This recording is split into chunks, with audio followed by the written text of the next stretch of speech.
En agosto, mediados de agosto del 2020, hace 3 años y medio, sí, señor. Emilio Lozoya presentó una denuncia ante la Fiscalía General de la República que recuerdas, ¿no?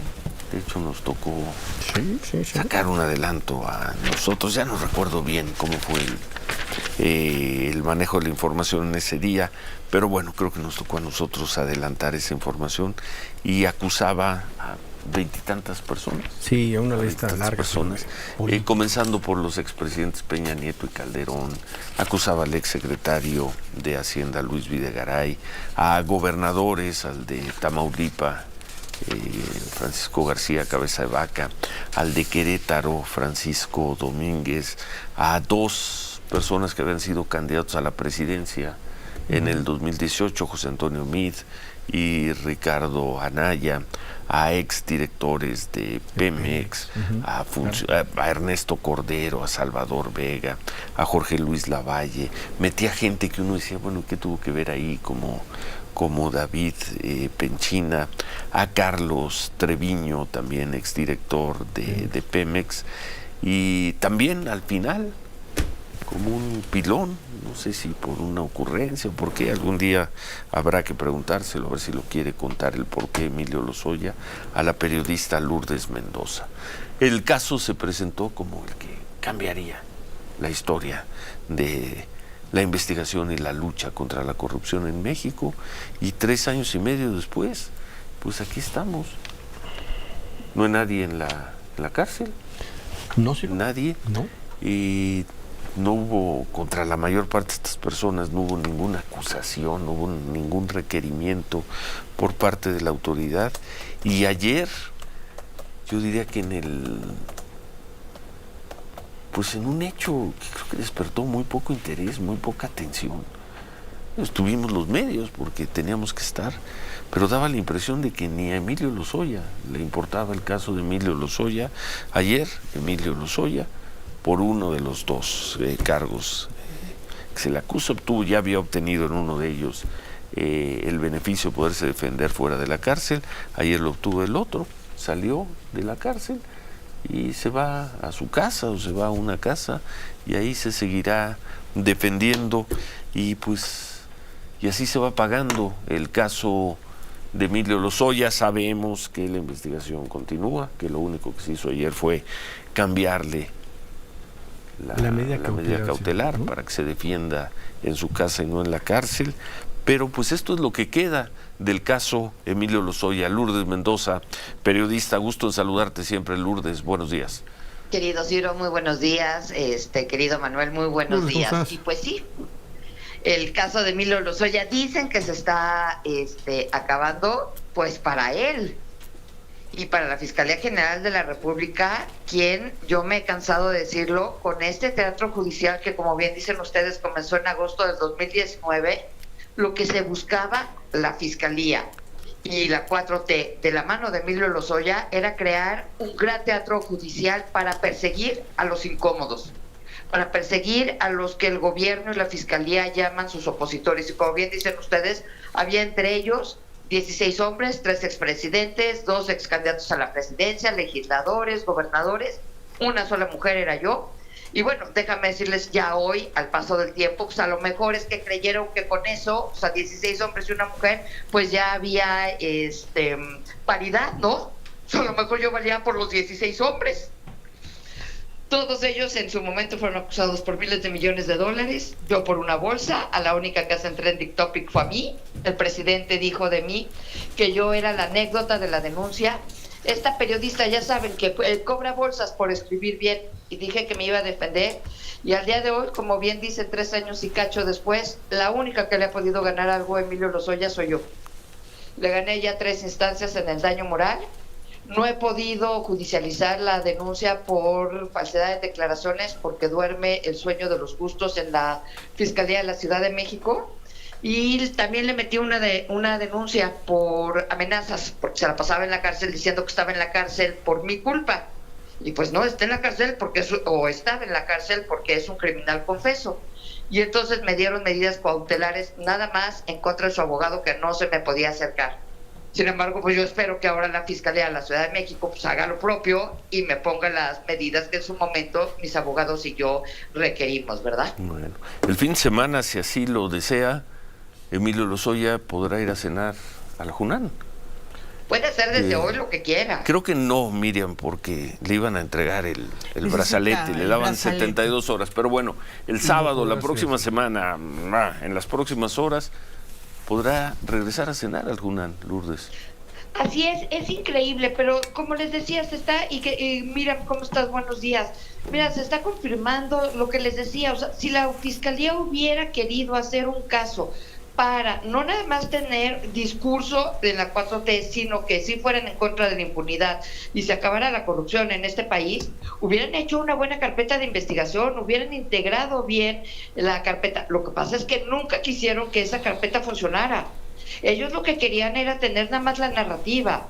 Y lo que sucedió el día que le fui a tomar yo la foto en el 2021, el 9 de octubre, fue que se acabó el pacto, evidencié el pacto de impunidad entre Emilio Lozoya y la Fiscalía, y se acabaron en esos acuerdos en lo oscurito que tenían estos dos. Pero ahora yo les pregunto, sí. A ver, ¿por qué acuerdos en lo oscurito, Lourdes? Porque Emilio Lozoya, ¿no te acuerdas que lo trajeron? Él vino, no extraditado, él vino a cooperar. Sí, sí. No ha podido dar una sola prueba de sus dichos. Cuando tú haces un trato a la luz de todo el mundo, pues es porque tienes en tu mano lo que el señor las dijo. Pruebas. Y no, tú permitiste que te viera la cara. Sí. O hicieron juntos el script. Su anterior abogado, Javier Cuello Trejo, nos dijo aquí, y dijo también en otros medios, que esas pruebas no existían. Exacto. Que por eso él tomó la decisión de no seguir colaborando, representando a Emilio Lozoya, porque era imposible ganar un caso sin pruebas. Pruebas contra Enrique Peña Nieto, contra Felipe Calderón, Luis Videgaray, etcétera, Lourdes Mendoza, etcétera. ¿Y no se acuerdan también que mientras a nosotros, a la prensa, nos mandaron con una celada al reclusorio norte, a él lo volaron en un helicóptero de la policía para que se fuera al Ángeles a atender porque venía anímico? Bueno, esa pudo, en fin, esa fue una medida de inicio que se podría entender. Estaban protegiendo a su testigo colaborador. Hasta ahí si lo no hay protegiendo, problema. Sí. Y lo llevaste al hospital porque lo dejas salir. Imagínate que yo fuera una loca y el día que fui a verlo al Junán le hubiera disparado. Tú a la joya de la corona. Y como tú lo dijiste anoche en tu programa, en tu noticiero, era la joya de la corona de la corrupción y de la impunidad de este gobierno. ¿Hubieras dejado solo a Emilio? Sí. Pues no. Y ojo, a los que sí siguen persiguiendo, que ahorita dijeron, son a Jorge Luis Lavalle, lo siguen teniendo por las mentiras de Emilio con brazalete. Y a Carlos Treviño lo tienen con orden de aprehensión fuera del país. Ricardo Anaya, por si las dudas, se fue fuera del país también desde hace tiempo. Ahora, la Fiscalía sigue en el proceso en contra de Emilio Lozoya. Ayer difundió un comunicado, Manuel, muy fuerte, otra vez contra el Poder Judicial. Correcto, señalando que permitió este cambio de medida cautelar para que Emilio Lozoya deje la cárcel y se regrese a defender a su casa. Y si hubieran hecho bien su trabajo e integrado bien la carpeta, pues no estaríamos en estos momentos, o ellos no estarían en estos momentos, porque yo tengo que decirlo, yo mi caso no empezó ganando, yo mi caso empecé con unos abogados que me habían pedido, y después, cuando vi que mi caso no jalaba, cambié de abogados, y me aboqué a hacer lo propio, y por eso yo voy ganando, y porque tengo la verdad de mi lado, y como dice Cuello Trejo, la justicia tarda, pero siempre llega. Y ahora ya nada más nos falta, acuérdate que de agronitrogenados, no solo ya le cerraron la carpeta, sino Emilio no tiene que pagar nada, no tiene responsabilidad, a pesar de que él era el director general de Pemex y quien defraudó al erario. Ahora ya nada más la carga es de Ancira, según el juez que parecía el abogado de Emilio. Y ahora, ¿bajo qué criterios nos dice otro juez que se puede ir a su casa? Estamos jugando estamos politizando la justicia y eso es delicadísimo. Y conste, Lourdes, que esto último que acabas de decir es justamente el reclamo de la Fiscalía de la República, que justo eso del pago que ya hizo el señor Alonso Ancira, del cual falta una parcialidad. ¿Qué está haciendo, no? Que todavía no falta una parcialidad todavía, pues ya lo pagó él, ¿no? Pero ese es justamente el reclamo de la Fiscalía, ¿no? Ahí sí como que se juntan los reclamos. Exacto, o sea, nada más pagó uno, ya está debiendo el segundo pago. Pero Alonso Ancira vino a México y le dijeron, tú no vas a pisar la cárcel. Otra vez en tratos de lo oscurito de la 4T, politizando la justicia en aquellos entonces. ¿Y qué creen? Que si se quedó y en cuanto Alonso Ancira pudo, se peló del país. A ver, nos esperas un segundo, tenemos que hacer una pausa para concluir esta colaboración. Estamos hablando con la periodista Lourdes Mendoza, hoy ya con Emilio Lozoya, de regreso a su casa, en proceso, bajo proceso. Sí, no está en libertad, está bajo proceso, pero ya fuera de la cárcel. Volvemos.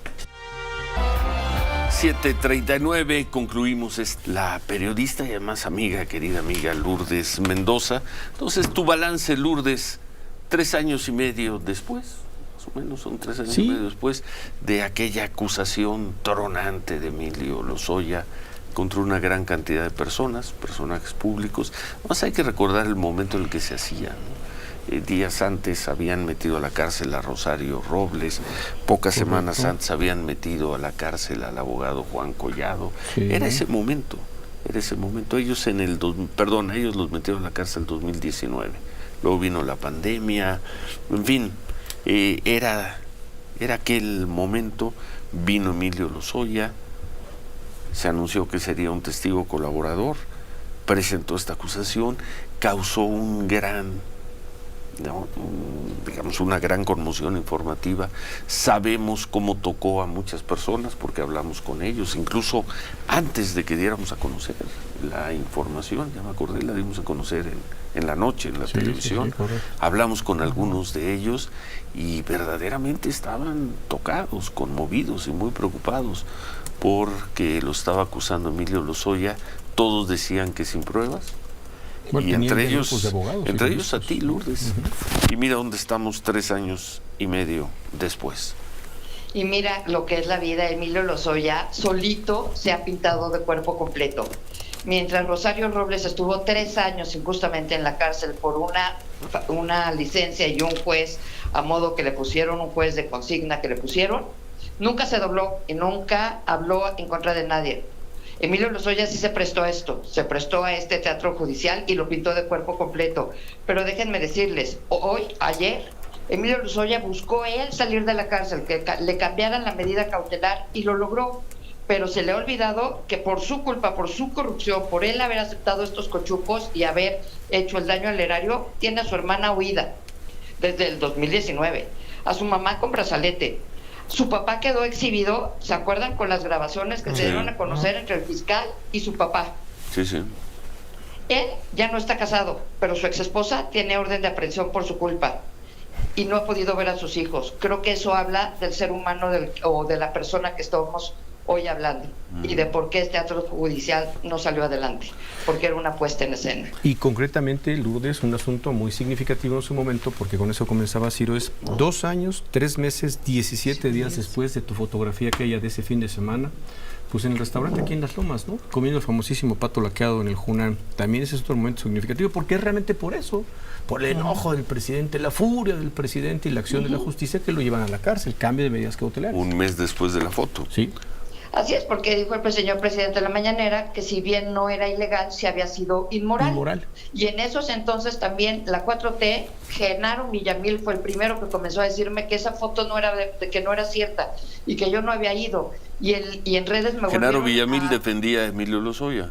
En aquel entonces. Y toda la 4T, y el tema era si yo había ido o no a tomar la foto, que ahorita la tienen ustedes en un en la pantalla. No es video, es con los lives que tomé esas cuatro fotos. Entonces, pues veremos, y la verdad es que hoy defender al Poder Judicial, pues sí está un poco difícil. Lo que no está difícil es decirle a la Fiscalía, por muy enojada que esté, es el hazmerreír hoy en México, de todo el pueblo, porque no han podido llevar un solo caso a buen puerto, porque todos fueron persecuciones. A ver, la Fiscalía tiene muchísimos más casos, Lourdes, que los 6 o 7 emblemáticos que conocemos. Exacto. Entonces, y hay un registro y también la Fiscalía puede acreditar que en muchos otros casos que no están en los medios de comunicación ha dado resultado.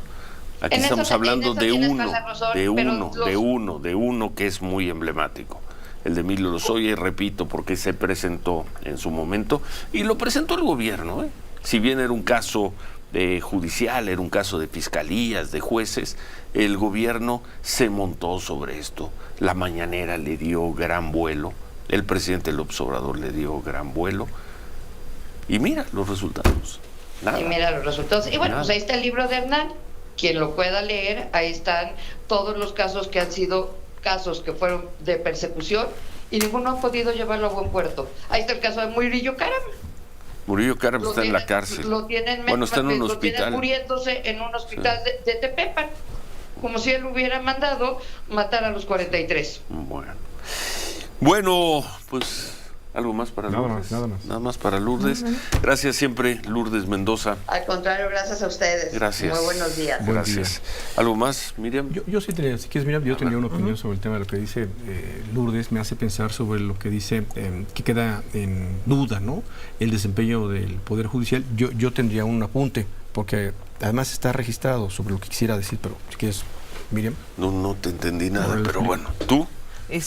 Pues sí, sobre lo mismo del Poder Judicial, esto de acusar que el Poder Judicial tiene concesiones con Emilio Lozoya o tiene ciertas ventajas sobre otros procesados, Emilio Lozoya, no lo sé, porque además son tribunales colegiados, no es un juez solo el que decide. Aquí fue un tribunal colegiado quien decidió, además un juez que acata la decisión y ordena su inmediata liberación. Recordemos que las cuestiones de libertad tienen que ser de manera inmediata. Yo no lo vería tan así, hay que revisar las decisiones de los jueces. Lo que sí, en materia de cómo se ha venido desmoronando este caso para la Fiscalía, es que él está en puerta de que se inicie ya el juicio oral. Está en puerta también en donde hay una serie de pruebas en donde va a llegar la Fiscalía que ya no tiene, que no le autorizó el juez, que se descartaron y que eran fundamentales, Ciro, para comprobar esta red. Miriam, Por ejemplo, una de las pruebas es cómo se da todas esas transacciones bancarias utilizando empresas fachada para poder lavar estos 10 millones de dólares de los que hablan que le dio Odebrecht para sobornar a funcionarios mexicanos, ¿no? Para poder poner participar en la refinería de Tula. Esa es una de las tantas. Vamos a ver cómo llega al juicio. Lo que sí es que la medida cautelar que recuperó o que tiene hoy Emilio Lozoya es la que nunca imputó, con la que estuvo de acuerdo la Fiscalía hace 3 años, cuando fue vinculado a proceso. Es la misma medida cautelar después que de la no foto de apeló Lourdes, la Fiscalía y que estuvo de acuerdo, claro, que cambió fundamentalmente, pero la inmoralidad no puede ser un delito. Pero bueno, es exactamente lo mismo. ¿Cuándo le ponen el brazalete? No sabemos, los abogados no han contestado. No, 72 horas, Ciro, pues hoy sí que no sabemos, 72 horas. Tendría que hacerlo para que él pueda tener movilidad en la ciudad, ¿no? Porque nada lo obliga, no es una prisión domiciliaria, él puede tener movilidad. Y bueno, hemos tratado de buscado a los abogados, no hemos obtenido respuesta. No sé si no han hablado con su cliente, no se han puesto de acuerdo, si van a hablar con medios. ¿Qué ibas a decir? Yo lo que quisiera decir es que me queda la duda, porque yo lo que creo es que la Fiscalía de la República operó en consecuencia, por ejemplo, en el caso de Alonso Ancira. Es un acuerdo de reparación lo que firmó con el señor Ancira, ¿no? Entonces es conforme a la ley y conforme a lo que validó Pemex, la Fiscalía de la República y el juez. El señor Ancira estuvo de acuerdo, insisto, no es uno, como dice Lourdes, son 2 pagos los que hizo y falta un tercero. Es un acuerdo de reparación del daño. Entonces, eso el juez lo valora, como dice Emilio Lozoya en su momento, pues yo ¿por qué tengo que pagar? Así lo valida el juez y es cheque. Entonces, hay una acción correcta de parte de la Fiscalía de la República y me parece que hay una valoración correcta de parte del juez en la que no está de acuerdo la Fiscalía, pero me parece que ahí están operando en consecuencia del sistema actual, ¿no? Y lo otro, del amparo del tribunal colegiado, pues es que sí, lo hemos visto en varios casos ya. Cuando un colegiado dice es un asunto de libertad, es libertad ya. La libertad no se puede cuestionar. Y por eso se va el señor Lozoya, ¿no? Se regresa a su casa y le tendrá que poner su brazalete, ¿no? En fin, es un caso forzado, coincido con lo que tú dices, porque es un tema de gobierno, es un tema político, es un tema salido del Palacio Nacional al que la Fiscalía de la República pues tiene que darle sentido. Y pues me parece que está y Alejandro Gertz, ¿no? Lo dijo dijo siempre, nos lo dijo aquí, tenemos que darle cauce a todo esto que está diciendo el señor Lozoya, si no esto se va a convertir en un circo. Si no, la Fiscalía y Alejandro Gertz, pero hay que decirlo también, la Fiscalía impidió que esto se convirtiera en un circo. Correcto. Y eso también hay que reconocer. Y si no lo investigaba, estaba en faul, ¿eh? No, sí lo investigó, claro, pero sí la Fiscalía no hizo un circo trayendo a Felipe Calderón, a Enrique Peña Nieto, a Luis Videgaray, a Ernesto Cordero, a Ricardo Anaya, a quien más, José Antonio Meade, en fin, a tantas... El senador Lavalle, que estuvo en la cárcel, finalmente terminó saliendo por decisiones de juez también. Procedió contra 3 o 4 personas. Entonces también aquí responsabilizar a la Fiscalía General de la República no estoy seguro. Este fue un caso político, armado. Pues ese es un caso forzado. El cual aceptó pensando que iba a tener éxito Emilio Lozoya y sus asesores. Oye, y confiando en Lozoya. Pues si Lozoya va y dice, yo tengo pruebas, pues échenla al señor Lozoya. ¿Y 3 años que dijiste? Y una vez más recordar el valor del abogado Javier Coello Trejo. Claro. Javier Coello Trejo, que había defendido, pero jugándose su resto con Emilio Lozoya, cuando llegaron a este punto, con Emilio Lozoya ya detenido en España. Javier Coello Trejo dijo, no hay pruebas para hacer esas acusaciones, y se separó. Así es. Se separó de la defensa 4 años después de esa detención. ¿Dónde están las pruebas? No existían, no había pruebas. Y sobre esa base se montó todo este entramado para supuestamente ir sobre los corruptos de veras, los expresidentes, los neoliberales, los exdirectores de Pemex, José Antonio, el exdirector de Pemex, González Anaya, sí. En fin, contra todos ellos que estaban señalados por Emilio Lozoya.